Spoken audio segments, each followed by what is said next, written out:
Hello everyone and welcome back to my channel Edmond Mindaros, at sa video ito ay pag-uusapan natin at i-guide ko kayo on how to send money from Easy Buwana Micro Savings Account to GoTime Bank.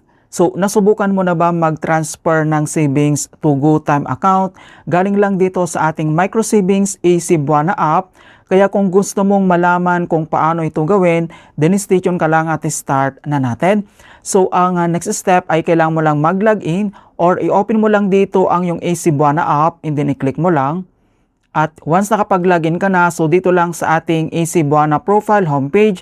So dito naman may dalawang features dito ni Easy Buwana. So my wallet and then my savings account. So dito naman ay magkakaiba po sila ng kanilang account number. So dito naman sa my wallet, dito naman sa baba makikita mo kaagad dito yung account number po niya. Okay, and then next, so kailangan mo lang i-select dito yung my savings katabi lang ng my wallet. And then dito naman ay makikita mo din dito yung kanyang account number. Alright, so dito lang, so pwede mo itong i-copy. So since kailangan may available balance ka dito para makapag-transfer ka.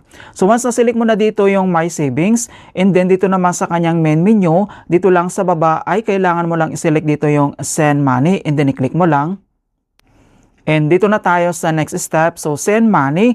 Alright, so dito naman maraming option dito na pwede mong gawin. So pwedeng send money to my wallet, send money to other Easy Buwana user, and then send money to other savings, pwede po yan. And then dito naman sa baba po niya, nandito yung others. So pwede kang mag-send naman dito cash pick up at Cebuana Lowiller branch. And then dito naman sa baba, dito yung send money to other banks. Okay, so kailangan mo lang itong i-select. And dito na tayo sa next step. So send money to other banks. And then dito naman ay kailangan na natin i-locate dito yung ating GoTime Bank. So search a bank. So para mas mabilis, i-click mo lang dito sa search. And then i-type mo lang dito yung GoTime.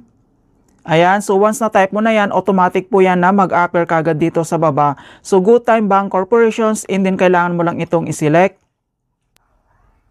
And another step, dito na tayo sa enter send money details. So GoTime Bank. So send from, so manggagaling lang dito sa ating my savings. So kailangan mo lang mag-scroll down.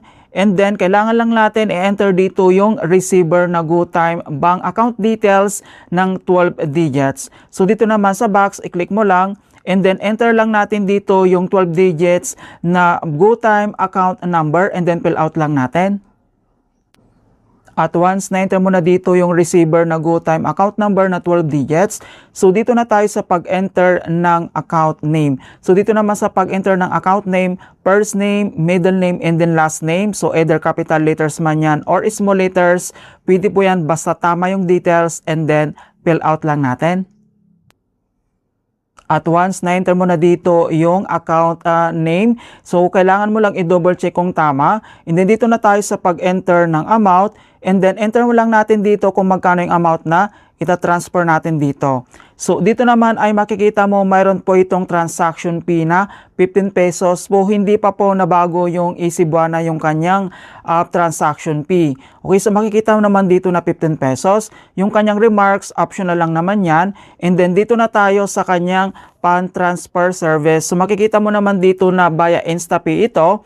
So maximum of 50,000 per transactions, real-time pan transfer, available 24/7 weekdays and then weekends, mga kaibigan. So kapag okay na, kailangan mo lang i-double check yung GoTime account number ng receiver and then yung kanyang account name. So i-double check mo lang kung tama lahat para iwas error dito dahil wala po itong refund once na nagkamali tayo dito. And then kapag okay na, dito naman sa baba, itap mo lang dito yung next. And then dito na tayo sa next step na to review and verify details. So beneficiary bank to a GoTime Bank, and then send from my savings account number and then account name. And then makikita mo naman dito na separate po yung kanyang transaction fee na 15 pesos. So dapat may extra balance ka dito.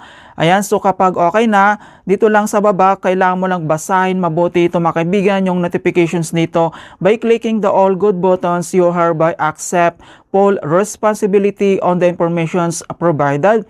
All transactions are non-reversible and Easy Buwana is not accountable for any liabilities arising. So once nagkamali tayo dito, so wala po itong refund. So kapag okay na, kailangan mo lang itap dito or slide mo lang dito yung all good.